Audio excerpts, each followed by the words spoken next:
for the opportunity to be with you, Amy.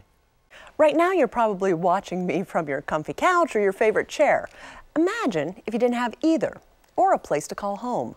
These photos show volunteers hitting the streets of Mecklenburg County working overnight to count the number of people living in shelters or on the streets.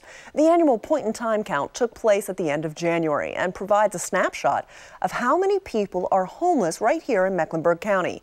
Many local organizations work to provide these people with a permanent place to call home. Carolina Impact's Danielle Kosir explains how one area program makes progress.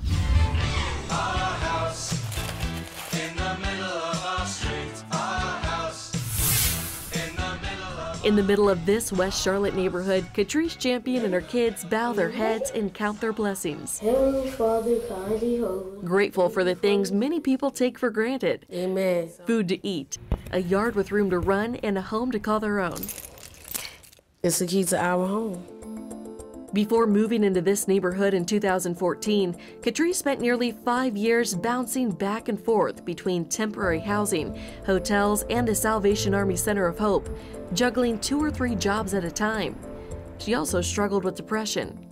And it just felt like you couldn't win for losing. Many of our families and residents have mental illness, have lots of baggage, lots of barriers that have developed over a lifetime of situations that were very difficult, very painful. Pamela Jeffson, Executive Director of Supporting Housing Communities, says Catrice's story isn't uncommon.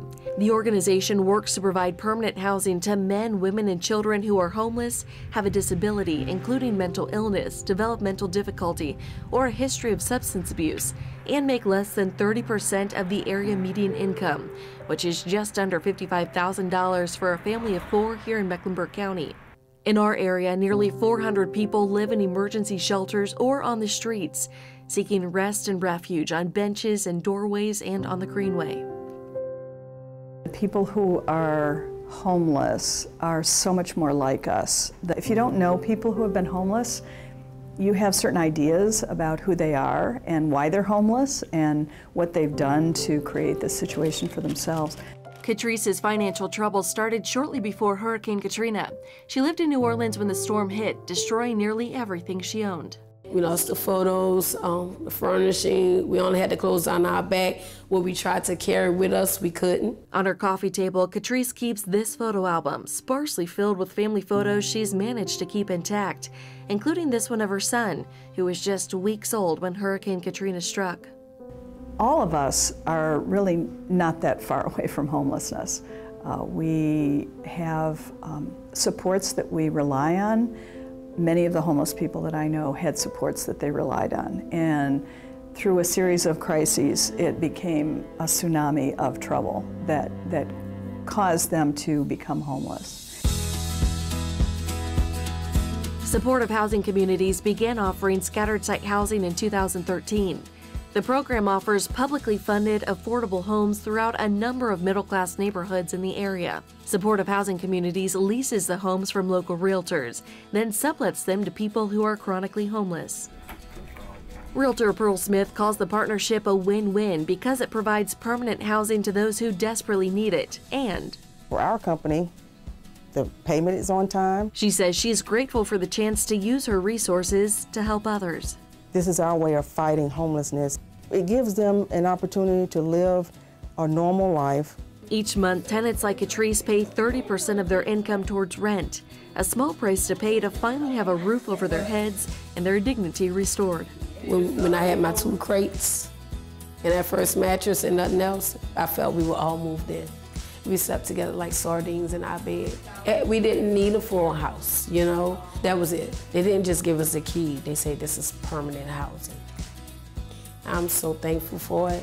According to a recent UNC Charlotte study, supportive site housing also benefits the community by saving taxpayers thousands of dollars each year.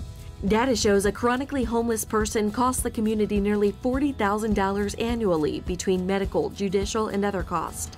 That amount drops to about $10,000 when supportive housing communities help someone. Nationwide, the average success rate for permanent supportive housing is around 85%, and we're running about a 98% success rate.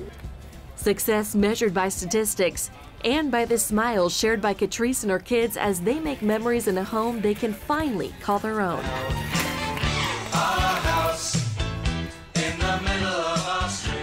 For Carolina Impact, I'm Danielle Kosir reporting. Thanks so much, Danielle. Supportive housing communities served nearly 250 people last year. That's a 70% increase from the year before. The organization hosts its annual luncheon next Tuesday, February 23rd at the NASCAR Hall of Fame. Well, 8 months ago, Charleston, South